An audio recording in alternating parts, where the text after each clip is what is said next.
देश की राजधानी में 2 दिन चली G20 समिट 10 सितंबर को खत्म हो गई है। इस समिट को कई मायनों में ऐतिहासिक कहा जा सकता है। दरअसल इस सम्मेलन से निकले नतीजों से आगे की राह तय होती है। अब जबकि ये आयोजन जो है वो उम्मीद से ज्यादा सफल रहा है, आइए जानते हैं उन 5 डिस्कशंस के बारे में जो भारत को ग्लोबल मंच पर मजबूत करेंगे। पहला है भारत यूरोप और मिडिल ईस्ट इकोनॉमिक कॉरिडोर। दुनिया के कई गरीब देशों को कर्जजाल में फंसाने वाले चीन ने बेल्ट एंड रोड इनिशिएटिव के जरिए यूरोप तक ट्रेड रूट बनाने का ख्वाब देखा। अब उनके जवाब में भारत यूरोप और middle east economic corridor deal हुई है। इसमें भारत, यूएई, सऊदी अरब, ईयू, इटली, जर्मनी, फ्रांस और अमेरिका शामिल हैं।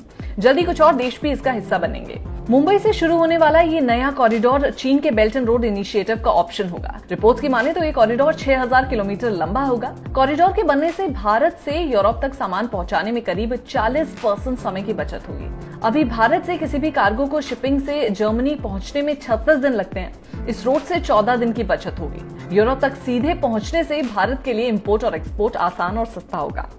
Joint declaration.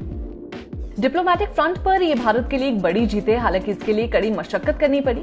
सभी सदस्य देशों की सहमति के साथ नई दिल्ली लीडर समिट डिक्लेरेशन जारी हुआ। जब से रूस यूक्रेन युद्ध हुआ था, भारत ने इसमें से किसी एक का पक्ष लेने के बजाय खुद की मीडिएटर की हैसियत बनाए रखी। इस बार G20 सम्मेलन की समाप्ति के बाद दोनों ध्रुव विरोधी पक्षों ने भारत की भूमिका को आत्मसात भी किया। इस सम्मेलन के बाद अब भारत मीडिएटर के रूप में स्थापित हो सकता है। बायलैटरल्स।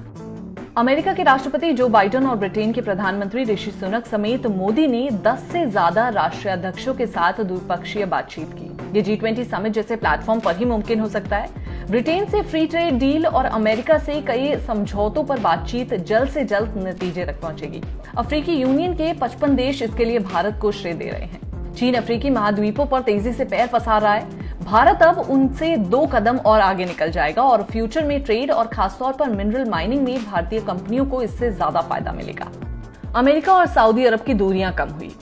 बाइडेन और सऊदी अरब के क्राउन प्रिंस मोहम्मद बिन सलमान की करीब 3 साल से चली आ रही कड़वाहट कम होती नजर आ रही है। पीएम मोदी की मौजूदगी में दोनों नेताओं ने पहली बार हाथ मिलाए।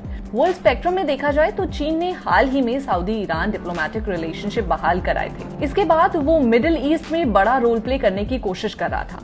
बाइडेन और प्रिंस सलमान की वजह से अमेरिका और सऊदी अरब के बीच आ रही दूरियों का चीन फायदा उठाना चाह रहा था। अब ये काम बहुत मुश्किल हो जाएगा।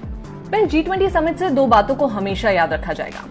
Global south. ग्लोबल साउथ काफी पुराना शब्द है। हालांकि हालिया वक्त में इसका इस्तेमाल काफी ज्यादा होने लगा है। बहुत आसानी से समझे तो ग्लोबल साउथ उन देशों को कहा जाता है जो गरीब और कम डेवलप हैं। भारत ने इन देशों के लिए आवाज बुलंद की है। इसकी मिसाल आपको अफ्रीकन यूनियन के G20 समिट में शामिल होने से मिलती है। टेररिज्म और मनी लॉन्ड्रिंग, इन पर भी खुले मंच पर बात हुई। 9 सितंबर को फाइनेंस मिनिस्टर निर्मला सीतारमण ने कहा कि FATF और बाकी फाइनेंशियल इंस्टीट्यूशंस टेररिज्म और बाकी मनी लॉन्ड्रिंग पर टास्क फोर्स बनाएंगे। इसके अलावा मेंबर कंट्री एक ब्लूप्रिंट तैयार करेंगी ताकि टेररिज्म के सबसे बड़े सोर्स मनी लॉन्ड्रिंग और ड्रग स्मगलिंग पर काबू पाया जा सके।